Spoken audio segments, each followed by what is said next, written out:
The energy sort of action area, energy is a bit of a rising cost. And there's quite a number of things that have been sort of driving, especially electricity prices. So we're hearing about, get ready for a carbon tax, potential 10% price increase.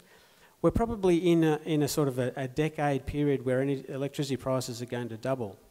So there's more than just a carbon tax that's influencing electricity. There's things like transmission upgrades, which have been approved in the energy sector. So when there's upgrades of poles and wires, the cost of that gets passed on to users. There's also a renewable energy target, which is a 20% renewable energy target. The extra cost of that gets put through the system and consumers pay. We've got things like smart meter rollout, bushfire inquiry recommendations and carbon tax. So all of those things, when you put them together, sort of tends to suggest that electricity is likely to keep going up for a while yet.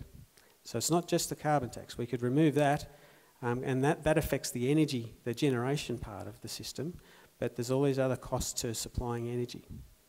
And I guess there's, certainly as energy gets more expensive, alternatives become a lot more affordable. And I guess one of the things too that we sort of looking at that as energy users, and especially whether it's in dairy or some parts of horticulture where there's a lot of room of use of cool rooms and stuff, that's where there's a strong desire to get better at how we can make better energy decisions. I think one particular challenge we've got in agriculture is that we've largely not paid a lot of attention to electricity in the past, and trying to look at your farm system or the dairy and go, well, where's my best bang for buck in terms of reducing energy? I'm not sure that we've really got a well-equipped service sector to help do that. That's going to have to grow. So I think that's pretty important. One interesting thing, how many people here in the last 12 months have rang up their energy retailer to ask for a better deal? Put your hand up if you have. Yep.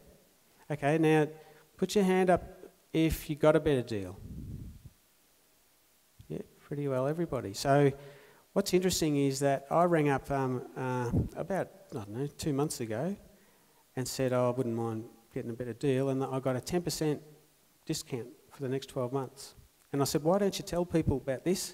And they said, it's just a new scheme, we haven't quite released it yet. And so it's interesting to me that one of the simplest things we can do is pick up a phone to actually start haggling on prices, but we're largely, I think, we're not very well educated in terms of how we deal with energy and electricity. But we're going to have to be a lot better at it in the coming decade. So even if you only learn one thing today, go home, ring up your energy provider and make them work a bit harder for your business. You could actually get rid of the carbon tax impact in one phone call. The other issue is that farms can produce a lot of energy. You hear a lot about Denmark. Denmark produces 20% of their energy from wind. Well, twice as much as that, so 40% of their energy comes from bioenergy, which is basically from either farm-derived energy from capturing biodigesters and capturing the methane and burning that for energy, or using forest or farm waste. There's straw-fired power stations, wood chip-fired power stations, and lots of boilers that work on wood pellets. So it's interesting that over time, we've certainly got opportunities for farms and our rural industries to be energy producers. And I guess what's interesting, the low-hanging fruit seems to be if in rural Victoria, where you've got a processor or some sort of on-farm use that is using a lot of heat, heat is actually the area to start, because if you're using LPG or even natural gas to provide that heat, and then within a kilometre you've got a heap of biomass there, which could be, almond shells or olive pips or straw or wood chip, there's any sort of boiler system that will convert that into heat. And actually the economics of that are ready to go now. So I think there's a lot of potential here in what we'll see, and that creates jobs. There tends to be a lot more employment involved in bioenergy because you've got to shift stuff around.